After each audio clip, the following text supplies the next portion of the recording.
बोलो गुरुदेव भगवान की जय। प्यारे कृष्ण कन्हैया लाल की जय। श्रीमद् वाल्मीकि रामायण द्वितीय खंड का उत्तरकांड चल रहा है और आज है चतुर्दशः सर्गः 14वां सर्ग। मंत्रियों सहित रावण का यक्षों पर आक्रमण और उनकी पराजय।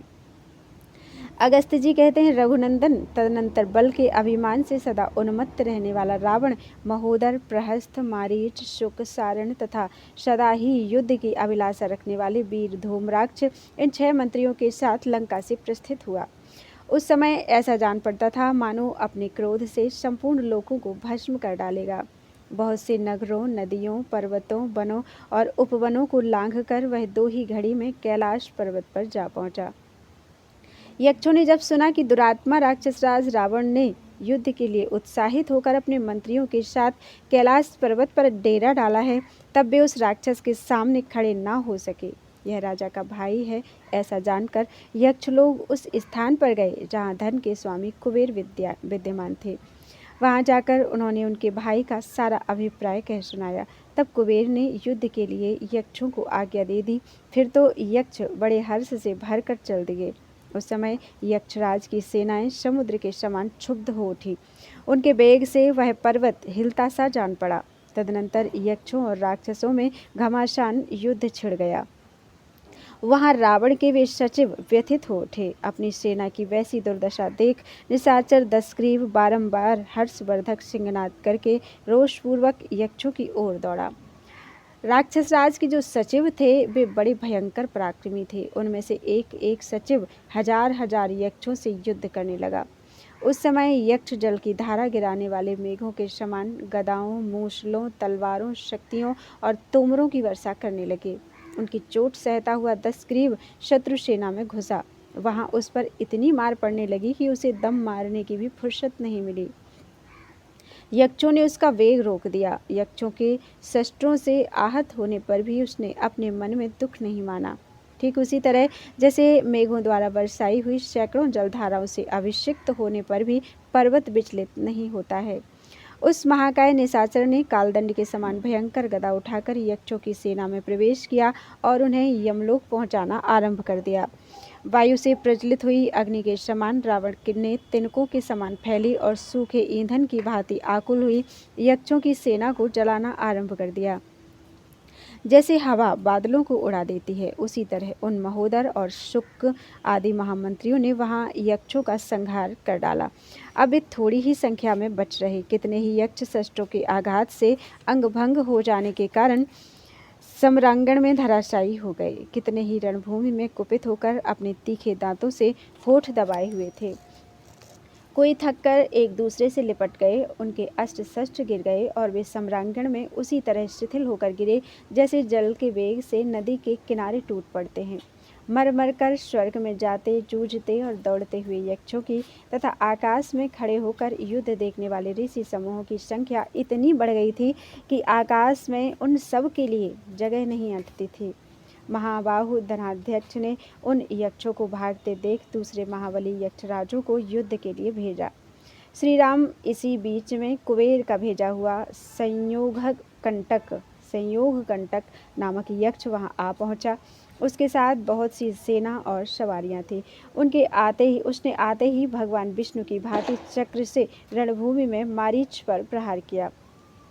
उससे घायल होकर वह राक्षस कैलाश से नीचे पृथ्वी पर उसी तरह गिर पड़ा जैसे पुण्य क्षीण होने पर स्वर्गवासी ग्रह वहां से भूतल पर गिर पड़ा हो। 2 घड़ी के बाद होश में आने पर निशाचर मारीच विश्राम करके लौटा और उस यक्ष के साथ युद्ध करने लगा। तब वह यक्ष भाग खड़ा हुआ। तदनंतर रावण ने कुबेरपुरी के फाटक में, जिसके प्रत्येक अंग में सुवर्ण जड़ा हुआ था तथा जो नीलम और चांदी से भी विभूषित था, प्रवेश किया। वहाँ द्वारपालों का पहरा लगता था। वह फाटक ही सीमा था, उससे आगे दूसरे लोग नहीं जा सकते थे। महाराज श्री राम जब निशाचर दशग्रीव फाटक के भीतर प्रवेश करने लगा, तब सूर्यभानु नामक द्वारपाल ने उसे रोका।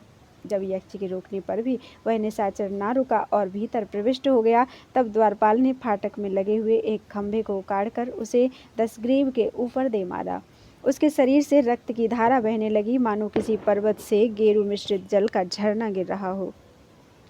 पर्वत शिखर के समान प्रतीत होने वाले उस खंभे की चोट खाकर भी वीर दशग्रीव की कोई क्षति नहीं हुई। वह ब्रह्मा जी के वरदान के प्रभाव से उस यक्ष के द्वारा मारा न जा सका। तब उसने भी वही खंभ उठाकर उसके द्वारा यक्ष पर प्रहार किया। इससे यक्ष का शरीर चूर चूर हो गया, फिर उसकी शक्ल नहीं दिखाई दी। उस राक्षस का यह पराक्रम देखकर सभी यक्ष भाग गए। कोई नदियों में कूद पड़े और कोई भय से पीड़ित होकर गुफाओं में घुस गए। सबने अपने हथियार त्याग दिए। सभी थक गए थे और सबके मुखों की कांति फीकी पड़ गई थी। इत्यार्षे श्रीमद् रामायणे वाल्मीकि आदि काव्ये उत्तरकांडे चतुर्दशः सर्गः। इस प्रकार वाल्मीकि निर्मित आर्ष रामायण आदि काव्य के उत्तरकांड में 14वां सर्ग पूरा हुआ। बोलो वृंदावन बिहारी लाल की जय। पंचदशः सर्गः। मणिभद्र तथा कुबेर की पराजय और रावण द्वारा पुष्पक विमान का अपहरण। अगस्त्य जी कहते हैं, रघुनंदन, धनाध्यक्ष ने देखा हजारों यक्ष प्रवर भयभीत होकर भाग रहे हैं। तब उन्होंने मणिभद्र नामक एक महायक्ष से कहा, यक्ष प्रवर, रावण पापात्मा एवं दुराचारी है, तुम उसे मार डालो और युद्ध में शोभा पाने वाले वीर यक्षों को शरण दो, उनकी रक्षा करो। महाबाहु मणिभद्र अत्यंत दुर्जय वीर थे। कुबेर की उक्त आज्ञा पाकर वे 4000 यक्षों की सेना साथ लेकर फाटक पर गए और राक्षसों के साथ युद्ध करने लगे। उस समय यक्ष योद्धा गदा, मुशल, प्राश, शक्ति, तोमर तथा मुकदरों का प्रहार करते हुए राक्षसों पर टूट पड़े। वे घोर युद्ध करते हुए बाज पक्षी की तरह तीव्र गति से सब ओर विचरने लगे। कोई कहता, मुझे युद्ध का अवसर दो। दूसरा बोलता, मैं यहाँ से पीछे हटना नहीं चाहता। फिर तीसरा बोल उठता, मुझे अपना हथियार दो। उस तुमुल युद्ध को देखकर देवता, गंधर्व तथा ब्रह्मवादी ऋषि भी बड़े आश्चर्य में पड़ गए। उस रणभूमि में प्रहस्त ने 1000 यक्षों का संहार कर डाला। फिर महोदर ने दूसरे 1 सहस्र प्रशंसनीय यक्षों का विनाश किया। राजन, उस समय कुपित हुए रणोत्सुक मारीच ने पलक मारते मारते शेष 2000 यक्षों को धराशायी कर दिया। पुरुष सिंह, कहाँ यक्षों का सरलतापूर्वक युद्ध और कहाँ राक्षसों का मायामय संग्राम। वे अपने मायाबल के भरोसे ही यक्षों की अपेक्षा अधिक शक्तिशाली सिद्ध हुए। उस महासमर में धूम्राक्ष ने आकर क्रोधपूर्वक मणिभद्र की छाती में मूसल का प्रहार किया, किंतु इससे वे विचलित नहीं हुए। फिर मणिभद्र ने भी गदा घुमाकर उसे राक्षस धूम्राक्ष के मस्तक पर दे मारा। उसकी चोट से व्याकुल होकर धूम्राक्ष धरती पर गिर पड़ा। धूम्राक्ष को गदा की चोट से घायल एवं खून से लथपथ होकर पृथ्वी पर पड़ा देख दशमुख रावण ने रणभूमि में मणिभद्र पर धावा किया। दशानन को क्रोध में भरकर धावा करते देख यक्ष प्रवर मणिभद्र ने उसके ऊपर 3 शक्तियों द्वारा प्रहार किया। चोट खाकर रावण ने रणभूमि में मणिभद्र के मुकुट पर वार किया। उसके उस प्रहार से उनका मुकुट खिसक कर बगल में आ गया। तब से मणिभद्र यक्ष पार्श्वमौली के नाम से प्रसिद्ध हुए। महामना मणिभद्र यक्ष युद्ध से भाग चले। राजन, उनके युद्ध से विमुख होते ही उस पर्वत पर राक्षसों का महान सिंहनाद सब ओर फैल गया। इसी समय धन के स्वामी गदाधारी कुबेर दूर से आते दिखाई दिए। उनके साथ शुक्र और प्रौष्ठपद नामक मंत्री तथा शंख और पद्म नामक धन के अधिष्ठाता देवता भी थे। विश्रवा मुनि के शाप से क्रूर प्रकृति हो जाने के कारण जो गुरुजनों के प्रति प्रणाम आदि व्यवहार भी नहीं कर पाता था, गुरुजनोचित शिष्टाचार से भी वंचित था, उस अपने भाई रावण को युद्ध में उपस्थित देख बुद्धिमान कुबेर ने ब्रह्मा जी के कुल में उत्पन्न हुए पुरुष के योग्य बात कही। दुर्बुद्धि दशग्रीव, मेरे मना करने पर भी इस समय तुम समझ नहीं रहे हो, किंतु आगे चलकर जब इस कुकर्म का फल पाओगे और नरक में पड़ोगे, उस समय मेरी बात तुम्हारी समझ में आएगी। जो खोटी बुद्धि वाला पुरुष मोहवश विष को पीकर भी उसे विष नहीं समझता, उसे उसका परिणाम प्राप्त हो जाने पर अपने किए हुए उस कर्म के फल का ज्ञान होता है। तुम्हारे किसी व्यापार से वह तुम्हारी मान्यता के अनुसार धर्मयुक्त ही क्यों ना हो, देवता प्रसन्न नहीं होते हैं। इसीलिए तुम ऐसे क्रूर भाव को प्राप्त हो गए हो, परंतु यह बात तुम्हारी समझ में नहीं आती। जो माता पिता, ब्राह्मण और आचार्य का अपमान करता है, वह यमराज के वश में पड़कर उसका पाप का फल भोगता है, उस पाप का फल भोगता है। यह शरीर क्षणभंगुर है। इसे पाकर जो तप का उपार्जन नहीं करता, वह मूर्ख मरने के बाद जब उसे अपने दुष्कर्मों का फल मिलता है, पश्चाताप करता है। धर्म से राज, धन और सुख की प्राप्ति होती है, अधर्म से केवल दुख ही भोगना पड़ता है।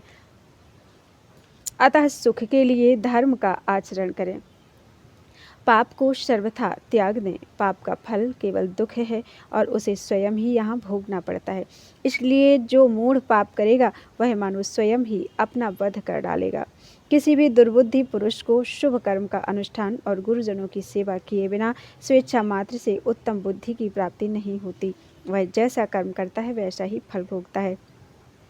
संसार के पुरुषों को समृद्धि, सुंदर रूप, बल, वैभव, वीरता तथा पुत्र आदि की प्राप्ति पुण्य कर्मों के अनुष्ठान से ही होती है। इसी प्रकार अपने दुष्कर्मों के कारण तुम्हें भी नरक में जाना पड़ेगा, क्योंकि तुम्हारी बुद्धि ऐसी पापासक्त हो रही है। दुराचारियों से बात नहीं करना चाहिए, यही शास्त्रों का निर्णय है। अतः मैं भी अब तुमसे कोई बात नहीं करूँगा। इसी तरह की बात उन्होंने रावण के मंत्रियों से भी कही। फिर उन पर शस्त्रों द्वारा प्रहार किया। इससे आहत होकर वे मारीच आदि सब राक्षस युद्ध से मुंह मोड़कर भाग गए। तदनंतर महामना यक्ष राज कुबेर ने अपनी गदा से रावण के मस्तक पर प्रहार किया। उससे आहत होकर भी वह अपने स्थान से विचलित नहीं हुआ। श्री राम तत्पश्चात वे दोनों यक्ष और राक्षस कुबेर तथा रावण दोनों उस महासमर में एक दूसरे पर प्रहार करने लगे, परंतु दोनों में से कोई भी ना तो घबराता था न थकता ही था। उस समय कुबेर ने रावण पर आग्नेयास्त्र का प्रयोग किया, परंतु राक्षस राज रावण ने वारुणास्त्र के द्वारा उनके उस अस्त्र को शांत कर दिया। तत्पश्चात उस राक्षस राज ने राक्षसी माया का आश्रय लिया और कुबेर का विनाश करने के लिए लाखों रूप धारण कर लिए। उस समय दसमुख रावण बाघ, सुअर, मेघ, पर्वत, समुद्र, वृक्ष, यक्ष और दैत्य सभी रूपों में दिखाई देने लगा। इस प्रकार वह बहुत से रूप प्रकट करता था। वे रूप ही दिखाई देते थे, वह स्वयं दृष्टिगोचर नहीं होता था। श्री राम तदनंतर दसमुख ने एक बहुत बड़ी गदा हाथ में ली और उसे घुमाकर कुबेर के मस्तक पर दे मारा। इस प्रकार रावण द्वारा आहत होकर धन के स्वामी कुबेर रक्त से नहा उठे और व्याकुल होकर जड़ से कटे हुए अशोक की भांति पृथ्वी पर गिर पड़े। तत्पश्चात पद्म आदि निधियों के अधिष्ठाता देवताओं ने उन्हें घेर कर उठा लिया और नंदन वन में ले जाकर चेत कराया। इस तरह कुबेर को जीत कर राक्षस राज रावण अपने मन में बहुत प्रसन्न हुआ और अपनी विजय के चिन्ह के रूप में उसने उनका पुष्पक विमान अपने अधिकार में कर लिया। उस विमान में सोने के खंभे और वैदूर्य मणि के फाटक लगे थे। वह सब ओर से मोतियों की जाली से ढका हुआ था। उसके भीतर ऐसे ऐसे वृक्ष लगे थे जो सभी ऋतुओं में फल देने वाले थे। उसका वेग मन के समान तीव्र था। वह अपने ऊपर बैठे हुए लोगों की इच्छा के अनुसार सब जगह जा सकता था तथा चालक जैसा चाहे वैसा छोटा या बड़ा रूप धारण कर लेता था। उस आकाशचारी विमान में मणि और सुवर्ण की सीढ़ियाँ तथा तपाए हुए सोने की वेदियाँ थीं। वह देवताओं का ही वाहन था और टूटने फूटने वाला नहीं था। सदा देखने में सुंदर और चित्त को प्रसन्न करने वाला था। उसके भीतर अनेक प्रकार के आश्चर्यजनक चित्र थे। उसकी दीवारों पर तरह तरह के बेल बूटे बने थे, जिनसे उनकी विचित्र शोभा हो रही थी। विश्वकर्मा ने उसका निर्माण किया था। वह सब प्रकार की मनोवांछित वस्तुओं से संपन्न, मनोहर और परम उत्तम था। ना अधिक ठंडा था और ना अधिक गर्म, सभी वस्तुओं में आराम पहुंचाने वाला तथा मंगलकारी था। अपने पराक्रम से जीते हुए उस इच्छानुसार चलने वाले विमान पर आरूढ़ होकर अत्यंत खोटी बुद्धि वाला राजा रावण अहंकार की अधिकता से ऐसा मानने लगा कि मैंने तीनों लोकों को जीत लिया। इस प्रकार वैश्रवण देव को पराजित करके वह कैलाश से नीचे उतरा। निर्मल किरीट और हार से विभूषित वह प्रतापी निशाचर अपने तेज से उस महान विजय को पाकर उस उत्तम विमान पर आरूढ़ होकर यज्ञ मंडप में प्रज्वलित होने वाले अग्निदेव की भांति शोभा पाने लगा। इत्यादि से श्रीमद् रामायणे वाल्मीकि आदि काव्य उत्तरकांडे पंचदशः सर्गा। इस प्रकार वाल्मीकि निर्मित आर्ष रामायण आदि काव्य के उत्तरकांड में 15वां सर्ग पूरा हुआ। बोलो वृंदावन बिहारी लाल की जय। त्वदीयं वस्तु गोविंदम तुभ्यमेव समर्पितम्।